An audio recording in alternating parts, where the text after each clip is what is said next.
Bakit mo ginagawa ang mga bagay na ayaw mo? Ito ang isa sa mga misteryosong tanong na naglalaro sa mga isipan ng karamihan, at matagal nang hinahanapan ng kasagutan ng mga taong dumadanas ng iba't ibang uri ng pagsubok, at patuloy na nahaharap sa iba't ibang uri ng tukso na ang kinauuwian sa bandang huli ay pagkakasala at pagsisisi.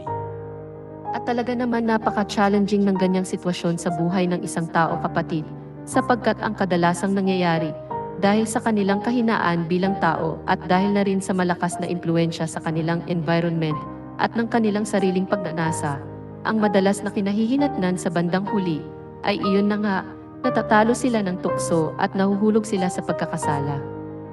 Katulad nga ng sinabi mo, kapatid na Blessy, ang halos lahat ng tao ay dumaan at dumadaan sa ganitong pagkakataon at sandali sa kanilang buhay, kung saan kailangan nilang mamili at magdesisyon ng tama at mabuti. Ngunit sa kasamaang palad, ang kinauuwian ay kabaliktaran sa kanilang ninanais at inaasahang mangyari. Ano nga ba ang dahilan at bakit nagagawa o bakit ginagawa pa rin ng tao ang mga bagay na ayaw naman niyang gawin? At pagkatapos niyang gawin ay nakakaramdam at nakakaranas siya ng kalungkutan at pagsisisi. At iyan ang tinatawag na remorse.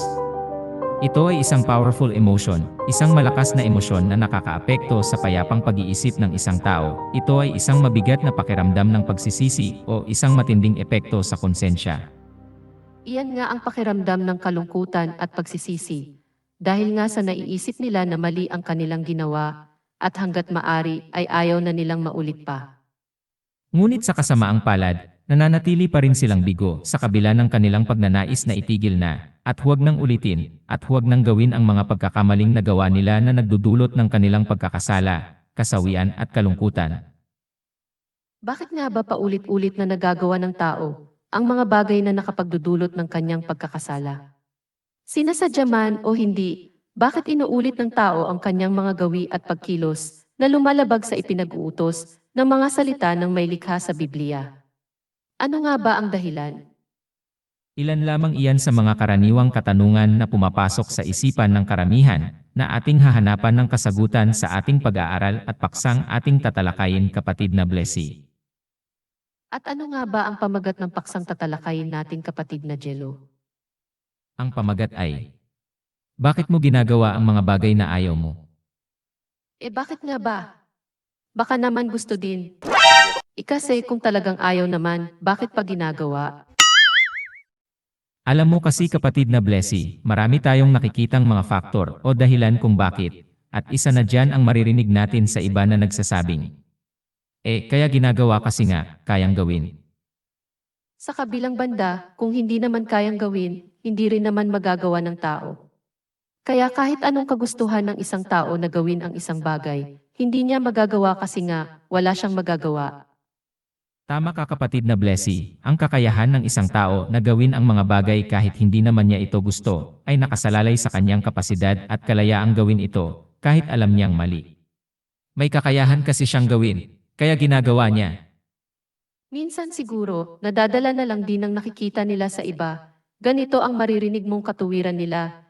Kung kaya nilang gawin, kaya ko din. Kaya gagawin ko na lang. May punto ka dyan, kapatid na Blessy, ganyan nga ang maririnig natin na pangangatuwiran ng karamihan, at ganito nga ang maririnig mo sa kanila. Ito naman ang ginagawa ng karamihan, kaya gagawin ko na rin. Join the bandwagon. Wika nga nila. Iyan ang tinatawag na gaya-gaya mentality. Ginagaya nila kung ano ang nakikita sa iba. Ganyan naman talaga ang mentalidad ng sanlibutan, mahilig makiuso, pinipilit sumabay sa uso. Kung minsan naman, nauudyukan lang, o kahiyaan na lang dahil nakakantsawan, kaya tuloy ang iba, nasasabihan ng uto-uto. Totoo yan, kapatid na Jello. Kadalasan nadadala lang ang tao dahil sa nahihiya siya kung ano ang sasabihin sa kanya ng mga tao sa paligid niya. Kaya imbes na umiwas, ginagawa na lang niya at ginagaya ang nakikita niyang ginagawa ng iba kahit ito ay mali. Kaya tuloy nakokompromiso ang pagnanais ng tao na maging matuwid, at madalas na napapasubo sa mga alanganing sitwasyon sa kanilang buhay na maaring pagsisihan sa bandang huli. Ano ba ang mahalaga? Ang sasabihin ng iba o ang pinag-uutos ng banal na may likha sa Biblia? Siyempre, mas mahalaga ang ipinag-uutos ng Ama sa langit kaysa ang sasabihin ng ibang taong nakapaligid. Tama ka kapatid na Blessy, mas importante ang pagsunod sa ipinag-uutos ng ating Ama sa Langit, kaysa sa sasabihin ng mga nakapaligid sa iyo. Dahil sa bandang huli, ang lahat ng ating ginagawa ay ipagsusulit natin sa ating dakilang may likha. At tayo ay babayaran ayon sa ating mga gawa, mabuti man o masama. Tama, kaya hindi na dapat ginagawa ng tao ang mga bagay na alam niyang mali at hindi tama, na maari lamang makapagdulot sa kanya ng pagkakasala at pagsisisi sa bandang huli. Totoo yan kapatid na Blessy. Isang mapayapa at mapagpalang araw sa inyong lahat. Dalangin natin mula sa ating Ama sa Langit na ipagkaloob sa atin ang panibagong kalakasang pisikal at espiritual, at gayon na rin ang panibagong lakas sa pananampalataya para sa lahat ng ating mga kapatid dito sa Tinawag at Hinirang Channel, at gayon na rin sa lahat ng ating mga masugid na taga-subaybay. Samahan po ninyo kami ngayon sa ating gagawing pagtalakay at pag-aaral tungkol sa katotohanan at mga salita ng may likha sa Biblia. Sa ating pagpapatuloy, ang konsepto ng kasalanan at ang posibilidad na madaig ng tukso at magkasala ay kadalasan mong maririnig sa mga iskolar at mga ngaral na pinatutungkol ang dahilan pabalik sa kwento ni Adan at Eva sa aklat ng Henesis sa Biblia. Sa salaysay na ito, nilikha ng Elohim ang mga unang tao na sina Adan at Eva at inilagay sila sa halamanan ng Eden. Binigyan sila ng may likha ng malayang pagpapasya, ngunit nagtakda rin ng isang tuntunin at utos na hindi nila dapat kainin ang bunga ng puno ng pagkakilala ng mabuti at masama. Tama kapatid na Jello. Naaalala ko nga ang kwento na iyan sa Biblia dahil sa pagtukso ng ahas na kadalasang ipinakikilala bilang ang diablong si Satanas. Kinain ni Eva ang ipinagbabawal na prutas at ibinigay din niya ito kay Adan upang kainin.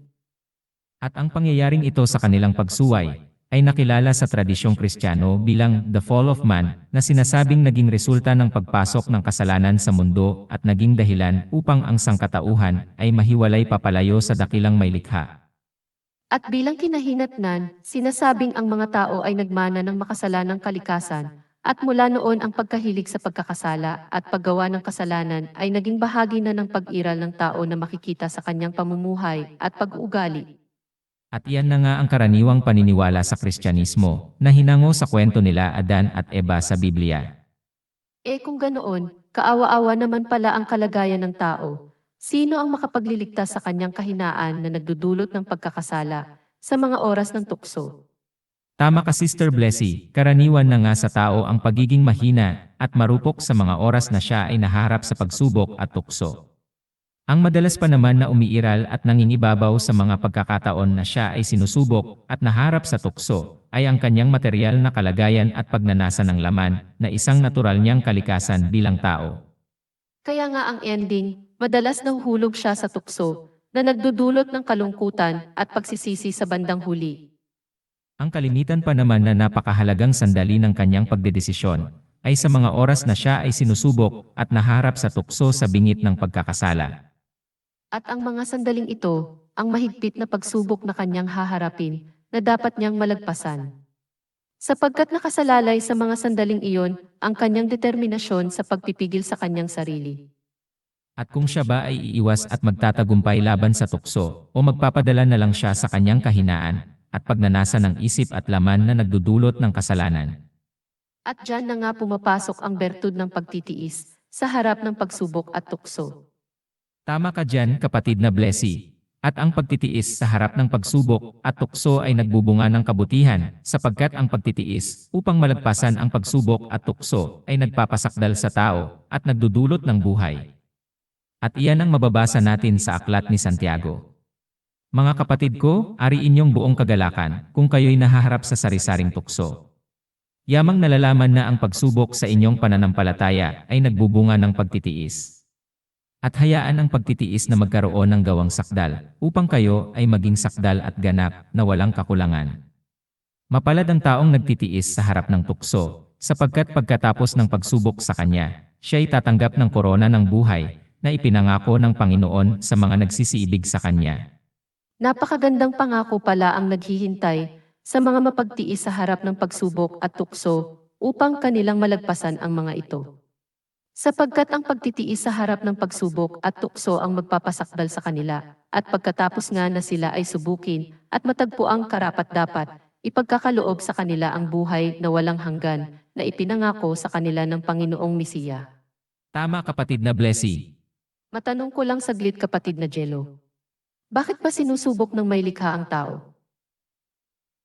Interesanteng katanungan yan kapatid na Blessy. At ang sagot dyan sa tanong mo ay matatagpuan sa aklat ng Deuteronomio. Sapagkat sinusubok kayo ni Yahuwah na inyong Elohim, upang malaman kung iniibig niyo si Yahuwah ng inyong buong puso at ng inyong buong kaluluwa. Kaya naman pala sinusubok ng Ama sa langit ang mga tao, ay upang malaman kung sino talaga ang mga tapat na lingkod na umiibig sa Kanya ng buong puso at buong pagkatao. Tama, at ang lahat ng umiibig sa dakilang may likha at Ama sa langit na si Yahuwah ay hindi kailanman mabibigo. Gaya nga ng nasusulat. Hindi nakita ng mata at hindi narinig ng tainga, at ni hindi pumasok sa puso ng tao ang lahat ng inihanda ng dakilang may likha para sa mga nagmamahal sa Kanya. At ganito pa ang sinabi ng dakilang may likha. O aking sinalita at aking ipangyayaring maganap at ang aking planong layunin ay isa sa katuparan ko. Kaya sabihin mo sa kanila, ito ang sinabi ng Panginoong Yahuwah. Wala sa aking mga salita ang maantala pa, kundi anumang salita ang aking sasabihin ay matutupad, ang sabi ng Panginoong Yahuwah. Napakalinaw ng sinasaad sa mga binanggit mong talata sa banal na kasulatan kapatid na Jello. Binibigyang diin ng mga talatang ito ang hindi nagbabagong kalikasan ng dakilang may likha at ang kanyang katapatan sa pagtupad sa kanyang mga pangako. Ipinahayag din ng mga talata na ang salita ng Ama sa langit ay mapagkakatiwalaan, at kung ano ang kanyang ipinahayag at sinalita, ay kanyang isa sa katuparan. Sadyang napakabuti talaga ng dakilang may likha sa mga nagmamahal at umiibig sa kanya, at makasisiguro tayo na ang kanyang pangako ay kanya naman tinutupad. May isa pa akong tanong kapatid na Jello. Sige lang kapatid na Blessy. Saan pa ba nagmumula o kanino pa ba nanggagaling ang tukso? Bukod sa nalaman na nga natin na ang ahas sa hardin ng Eden, ang unang naitala sa Biblia na nanukso kay Eva at Adan, na naging dahilan ng kanilang paglabag sa inutos ng may likha. That is another good question, Sister Blessy. At ang sagot sa tanong mo ay mababasa sa aklat ng Santiago.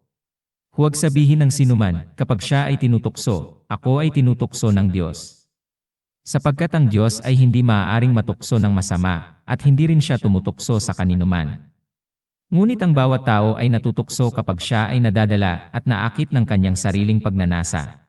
Salamat sa sagot mo kapatid na Jello. Ngayon nalaman ko na at malinaw na sa akin na ang panunukso ay talaga namang nagmumula sa masama at hindi kailanman magmumula sa banal na may likha. At ang tao pala, kaya nadadaig at natatalo ng tukso dahil na rin sa naaakit siya ng kanyang sariling pagnanasa. Heto yung mga pagnanasa ng katawang lupa o lust of the flesh sa English.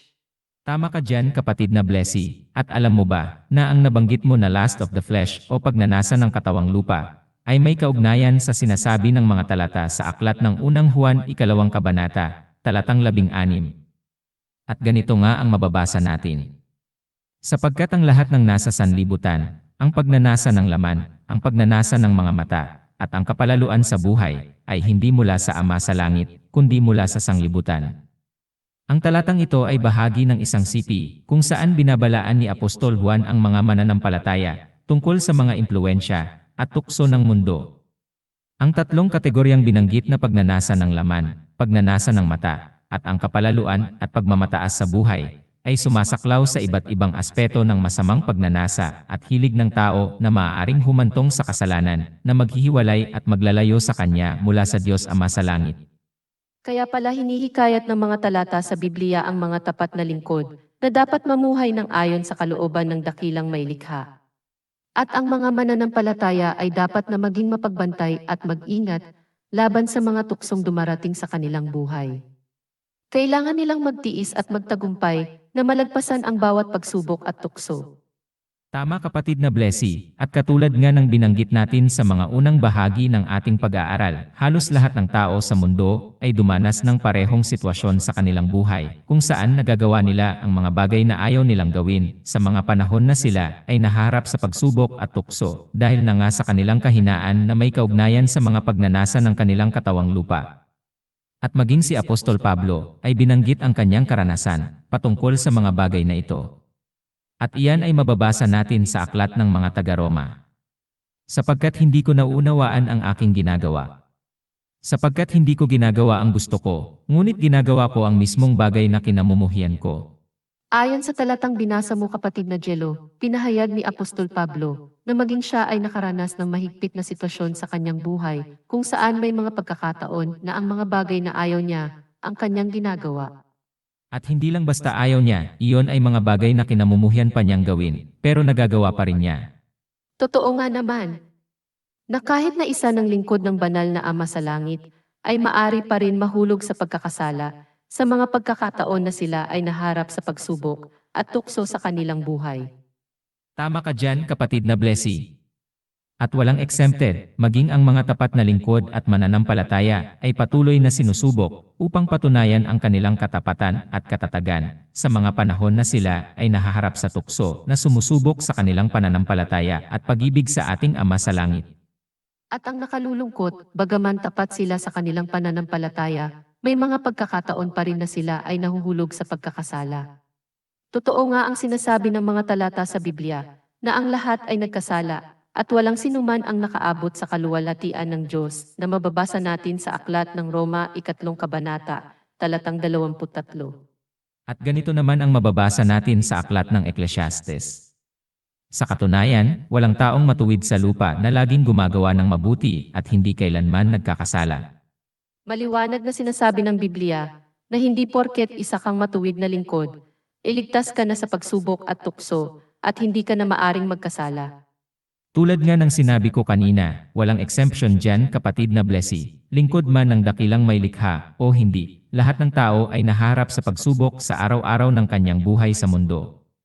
Ngunit sa kabila nito, hindi naman pababayaan ng Ama sa langit ang kanyang mga lingkod na tuksuhin ng higit sa kanilang makakaya, sa halip ay magbibigay pa nga ang dakilang may likha ng paraan para kanila itong makayanan at malagpasan. At ganito nga ang mababasa natin sa unang Korinto kabanatang 10, talatang 13. Walang tukso na dumating sa inyo, kundi yaong karaniwan na sa sangkatauhan. At ang dakilang Elohim ay tapat, hindi niya hahayaang tuksuhin kayo ng higit sa inyong makakaya. Ngunit kapag kayo ay natutukso, ay magbibigay din siya ng paraan para inyong matakasan at makayanan ito. Balikan natin ang sinabi ni Apostol Pablo na ipinahayag ng mga talata sa Biblia sa aklat ng Roma sa kabanata 7 talatang 15. Sapagkat hindi ko nauunawaan ang aking ginagawa. Sapagkat hindi ko ginagawa ang gusto ko, ngunit ginagawa ko ang mismong bagay na kinapupuotan ko.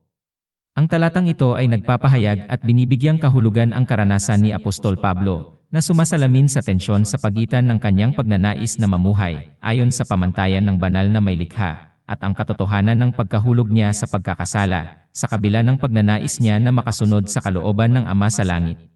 Ang pahayag na ito ay nagbibigay diin sa pakikibaka ng tao, laban sa kasalanan at ang pangangailangan niya ng biyaya at tulong ng Ama sa langit para sa kanyang kaligtasan. Ito ay isang mahalaga at makabuluhang akda kung saan tinalakay ni Apostol Pablo ang pakikibaka sa pagitan ng kasalanan at katuwiran, sa pagkakasala at pagiging matuwid. Sa kabanatang 7 ng Aklat ng Roma, mababasa natin na sinasalamin ni Pablo ang kasalanan, ang kautusan, at ang kalagayan at kalikasan ng tao. Narito ang ilang mahahalagang punto mula sa Aklat ng Roma kabanatang 7. Ang batas at kasalanan. Sinimulan ni Pablo ang pagpapaliwanag ng kaugnayan sa pagitan ng kautusan at kasalanan. Binibigyang diin niya na ang batas ay mabuti at banal, ngunit inilalantad rin ito at ibinubunyag ang kasalanan. Inilalantad ng kautusan ang makasalanang kalikasan ng tao. Ang pakikibaka laban sa kasalanan. Pinaliwanag ni Pablo ang personal niyang karanasan sa kanyang pakikibaka laban sa kasalanan, gamit ang mga salitang, hindi ko nauunawaan ang aking ginagawa, sapagkat mayroon akong naisin na gumawa ng mabuti, ngunit hindi ko ito magawa. Ang pangyayaring tuligsaan sa kanyang kalooban ay nagpapakita ng tensyon sa pagitan ng pagnanais niyang gawin ang tama, sa kabila ng kawalan ng kakayahan na lubusang sumunod sa mga pamantayan at kalooban ng dakilang may likha. Mabigat din pala ang karanasang pinagdaanan ni Apostol Pablo, sapagkat nilarawan ng kanyang salaysay, ang pakikipagtunggali niya laban sa kasalanan sa kanyang kalooban. Ngunit may pagkakataon na hindi niya magawa ang mabuti na kanyang ninanais, sa halip, ang kinapupuotan at kinamumuyan pa niya ang kanyang ginawa. Tama ka kapatid na Blessy, nakalulungkot isipin na sa kabila ng pagsisikap ng tao na gawin ang tama, may pagkakataon na nagagawa niya pa rin ang mali at nagkakasala. Kasi nga tao lang siya at wala siyang magagawa sa kanyang sariling kakayahan kung walang tulong na magmumula sa dakilang may likha. Korek ka dyan. Ang kapangyarihan ng kasalanan. Kinikilala ni Pablo ang kapangyarihan at ang mapang-alipin na kalikasan ng kasalanan na nagpapahayag ng kanyang pagkabigo sa sariling kakayahan na labanan ang kasalanang nananahan sa loob ng kanyang pagkatao. Kinikilala niya na kung wala ang biyaya ng pagliligtas na nagmumula sa dakilang may likha, imposibleng madaig ng tao ang pagkaalipin sa kasalanan sa pamamagitan lamang ng sariling pagsisikap at kakayahan niya na walang tulong na manggagaling mula sa Ama sa Langit. Ang kaligtasan sa pamamagitan ng Mesiya. Sa kabila ng pakikibaka sa kasalanan, itinuro ni Pablo ang pag-asa ng kaligtasan sa pamamagitan ng Mesiya Yahushua. Ipinahayag niya na sa pamamagitan ng Mesiya, tayo ay mapapalaya mula sa kapangyarihan ng kasalanan at kamatayan. Ang aklat ng Roma sa Kabanatang 7 ay nagtatakda ng yugto para sa pagtalakay sa tagumpay laban sa kasalanan sa pamamagitan ng pananampalataya kay Yahushua HaMashiach, na higit na ipinaliwanag sa aklat ng Roma Kabanatang 8. Sa pangkalahatan, ang Roma Kabanatang 7 ay nagbibigay ng malalim na pagsisiyasat at pagtingin sa kalagayan ng tao na binibigyang diin ang pangangailangan para sa kaligtasan sa pamamagitan ng biyayang nagmumula sa Mesiya. Agree ako dyan kapatid na Jello, naalala ko tuloy ang talata sa Biblia na nagsasabing, walang magagawa ang tao kung siya ay hiwalay kay Yahushua, ang tunay na Mesiya. Tama ka kapatid na Blessy, ang sinabi mo ay matatagpuan sa aklat ng Juan.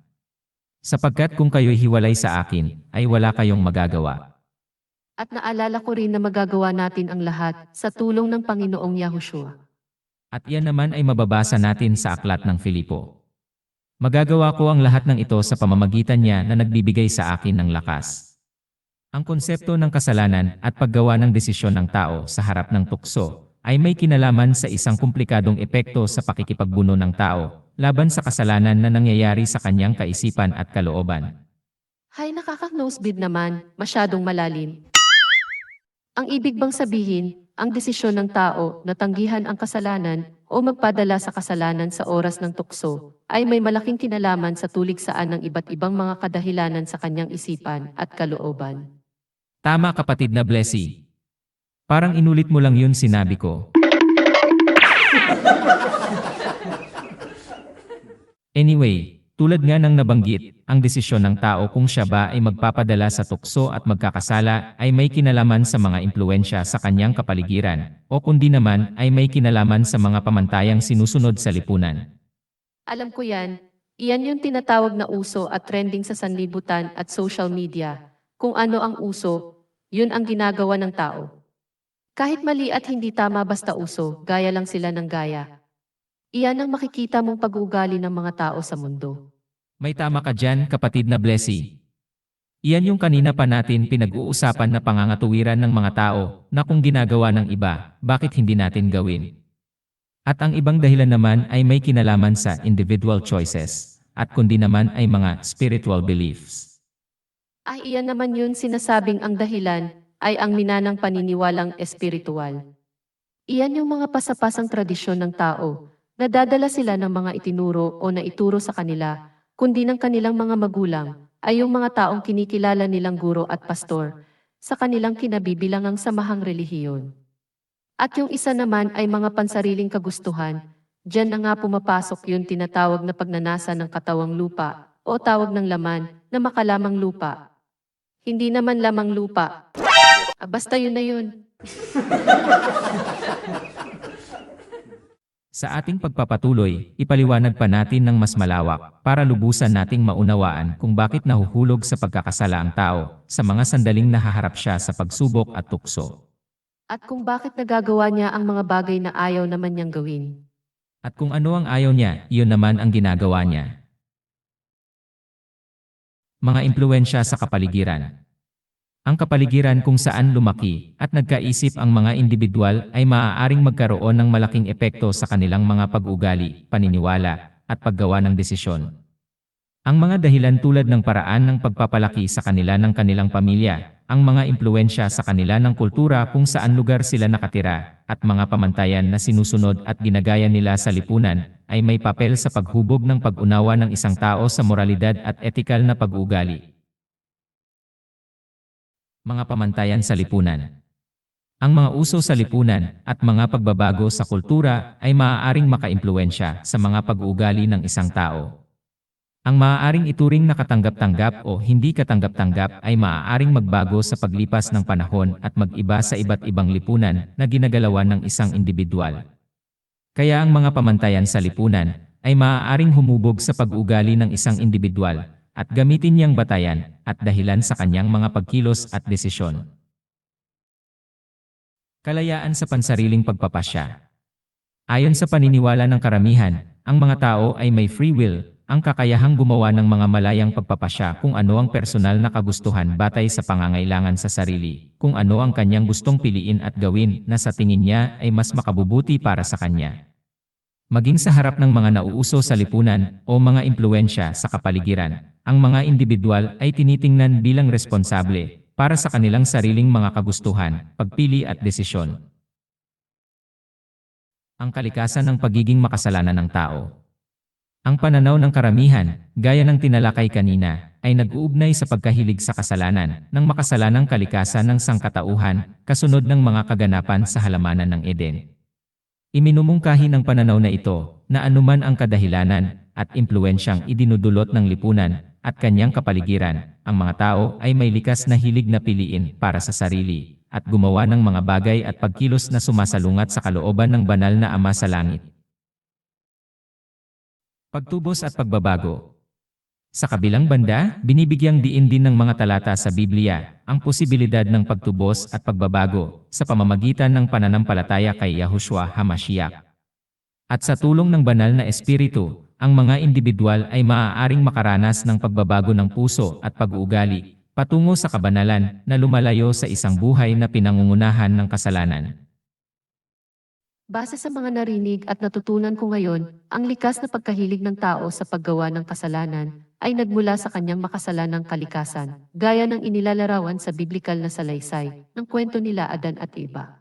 Tama kapatid na Blessy, habang ang mga karaniwang impluwensya naman, tulad ng pamantayan ng lipunan at ang mga sinusunod na uso sa sanlibutan, gayon na rin ang kalayaan sa pagpapasya para sa sarili at personal na mga pagpili ay maaari ding magkaroon ng malaking epekto o kontributor sa pag-ugali at pag-iisip ng tao.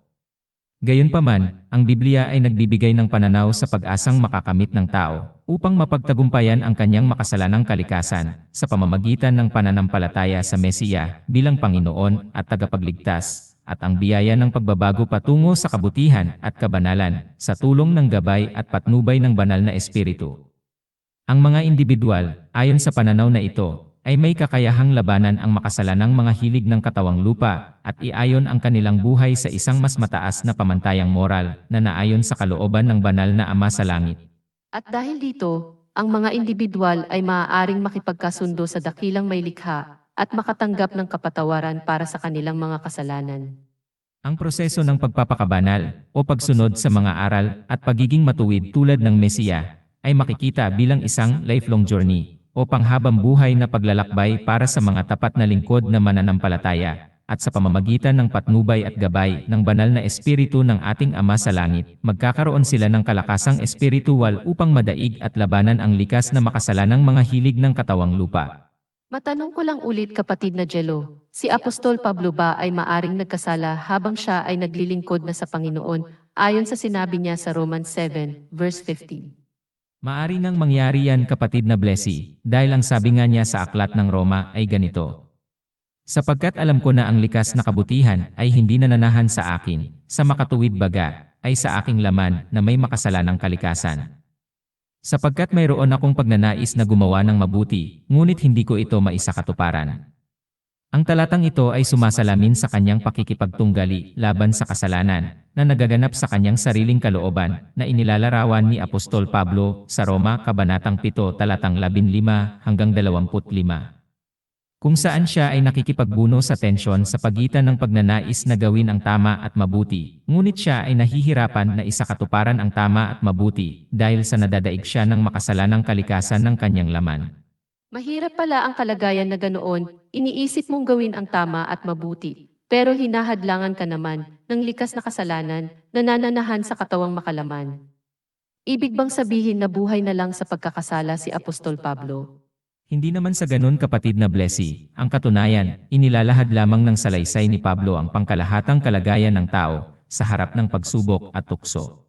So, ibig sabihin ang salaysay na ito ni Pablo ay ang natural at karaniwang nangyayari sa buhay ng bawat tao, lalo pa at naharap sila sa mga sandali ng pagsubok at tukso sa kanilang buhay. Tama Sister Blessy. At nang sabihin nga ni Apostol Pablo na, sapagkat hindi ko nauunawaan ang aking ginagawa. Sapagkat hindi ko ginagawa ang gusto ko, ngunit ginagawa ko ang mismong bagay na kinapupuotan ko. Ang talatang ito ay bahagi ng isang mas malawak na salaysay sa Aklat ng Roma Kabanatang 7 talatang 14 na hanggang 25. Kung saan sinasalamin ni Pablo ang pakikibaka ng tao sa pagitan ng mga pagnanasa ng laman sa kasalanan habang may pagnanais na gawin ang mabuti at mamuhay ng matuwid.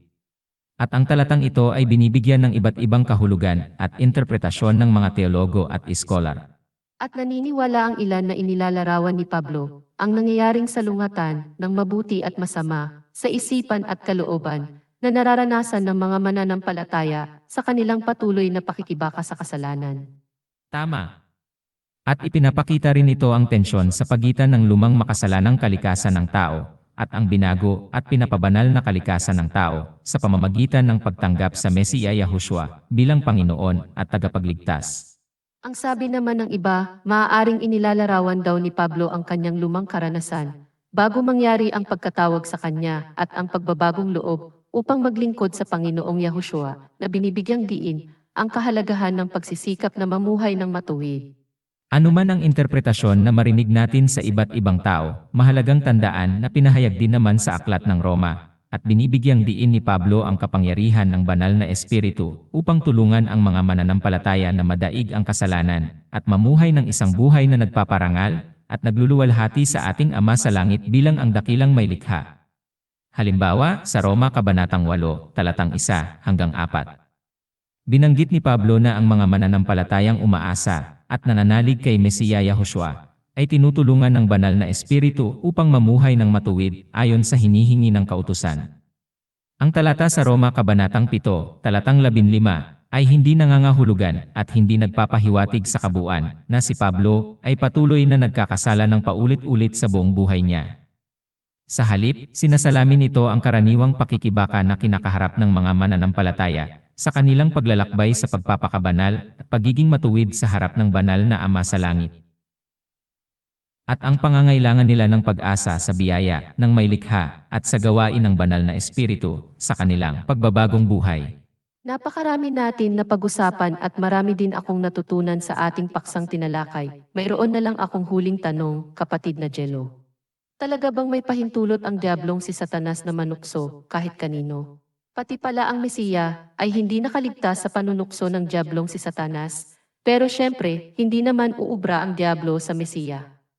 At ang mahalagang natutunan ko sa Mesiya, ang mabisang panlaban at subok na pangontra pala sa panunukso ng diablo, ang mga salita ng Diyos na may likha sa Biblia. Tama ka dyan, sa ipinakitang halimbawa ng Mesiya, ang mga salita ng may likha sa Biblia, ang mabisang paraan upang mapuksa ang panunuksong ginagawa ng diablo. At ang mga talatang binanggit mo ay naglalarawan ng konsepto sa panunuksong maaring gawin ni Satanas sa mga individual at ang paglaban sa gayong mga tukso sa pamamagitan ng pananampalataya at pagsunod sa salita ng may likha sa Biblia. Ang salaysay ay nagsisilbing halimbawa ng espiritual na pakikibaka at pagsubok na maaaring harapin ng mga individual sa kanilang pananampalataya. Mahalagang tandaan na tumugon ang Mesiya sa bawat tukso sa pamamagitan ng pagbanggit ng mga nakasulat sa banal na kasulatan na nagpapatunay sa kahalagahan ng pagtitiwala sa salita ng Diyos Ama sa langit sa paglaban sa tukso. At binibigyang diin ng talata ang tagumpay ng Mesiya laban sa tukso at ang mabuting pangakong naghihintay sa pagsunod sa mga salita ng dakilang may likha sa Biblia. Napakarami kong natutunan sa ginawa nating pagtalakay sa ating paksa ngayon tungkol sa kung bakit nagagawa ng tao ang mga bagay na ayaw naman niyang gawin. At nalaman ko rin kung gaano kabisa at kahalaga ang mga salita ng Diyos sa Biblia laban sa tukso. Kung tutuusin kapatid na Blessy, ang lahat ng pakikibaka at pakikipagbuno sa kabutihan at kasamaan ay nangyayari lamang sa isang bahagi ng katawan ng tao, at yan ay walang iba kundi ang utak na pinanggagalingan ng pag-iisip. Ang pinagmumula ng digmaan ng kabutihan at kasamaan ay nasa bawat kaisipan ng lahat ng taong nilalang na nabuhay sa mundo. At dumating na nga ang sandali na pansamantala muna tayong magpapaalam. Samahan niyo po kaming muli ni Sister Blessy sa mga susunod na pag-aaral na ating gagawin sa channel na ito. Maraming salamat po sa lahat ng nakinig at sumubaybay sa ating ginawang pag-aaral. Abangan niyo po kami muli sa susunod. Sa lahat po ng nakinig at sumubaybay, pagpalain po kayong lahat, patnubayan, gabayan, at ingatan ng ating banal na Ama sa langit na si Yahuwah. Siya nawa. Siya nawa. Salamat sa inyong pagsubaybay. Nawa ay may natutunan kayong mabuting aral. At nawa ay nadagdagan na naman ang inyong makalangit na kaalaman at karunungan. Patuloy niyong hanapin ang landas ng katuwiran. Tanggapin ang katotohanan. At isabuhay ang mga natutunan. Hanggang sa muli.